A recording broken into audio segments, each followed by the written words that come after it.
Today, we're announcing that we will reduce the number of immigrants we bring in over the next 3 years, which will result in a pause in the population growth over the next 2 years.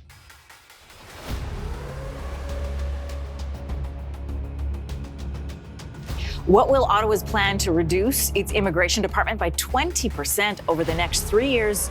I intend to resign as party leader, as Prime Minister. Here's the irony. International students contribute over $37 billion to Canada's economy annually. Yet, living in Canada has become a nightmare lately. With the latest update on Trudeau's resignation, one question remains. Is Canada failing as a popular study abroad destination, or is it just a temporary situation? I love data. It resolves misinformation. Let's talk to experts, analyze news, and smartly plan your study abroad journey. Hello aspirants, welcome to Videshi Chai. Back in 2019, Canada planned to welcome around 1.2 million immigrants over the next 3 years. At that point, Canada faced a major shortage of skilled laborers, followed by an aging demographic. Within 4 years, the immigrant population in Canada increased by 3 times, higher than the expected number, leading to housing shortages, hikes in the housing costs, strain in the asylum system, lack of access to healthcare, and ultimately unemployment and inflation. So what has changed for the student community? The SDS program has been suspended. As of November 8, 2024, Immigration, Refugees and Citizenship Canada, or IRCC, has suspended the Student Direct Stream SDS program, which was responsible for faster processing of study permits of students from India and a few other countries. The applicants must use the standard study permit application process, which results in a longer processing time. This is bad news for new students planning to go to Canada. From 2025 onwards, there will be a longer processing time and the application might go through much higher scrutiny, often leading to an unpredictable outcome. It is therefore advised to start applying early. Cap on study permits. In 2024, the Canadian government put on a temporary cap that has reduced the number of study permits by 35%. Coming to 2025, IRCC will only issue 4.37 lakh permits, which amounts to a 10% reduction from 2024. That's not it. The preference would be given to students who are applying for master's courses. This means that it would be difficult for new international students, specifically at the undergraduate or diploma level, to get a study permit. Though the department speculates that this move will help stabilize the intake cap for 2026, the international student cap is here to stay as per Canada's Immigration Minister, Mark Miller.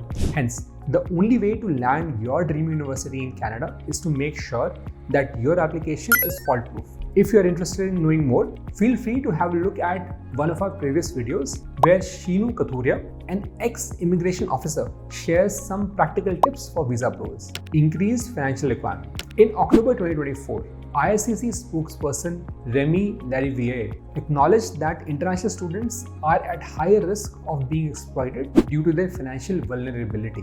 The solution that the government came up with might not be in our favor. Previously, the GIC amount was 10,000 Canadian dollars to cover the cost of living. But now, effective January 2024, the students will have to show a much higher amount, set at 20,635 Canadian dollars. Though it may sound simple, in reality, it's a huge jump of more than 100%. This might be a blow to a large number of students who are already finding 10,000 Canadian dollars to be a burden. Changes in PGWP eligibility. The postgraduate work permit allows graduates from eligible Canadian institutes to stay and work temporarily in Canada. Often, it is the way to find permanent residency for many of the international students. However, from the last year, IRCC has implemented language proficiency and degree criteria to issue PGWPs. College graduates must now show a proof of English or French proficiency of Canadian language or CLB benchmark level 7 and university graduates a score of CLB level 5.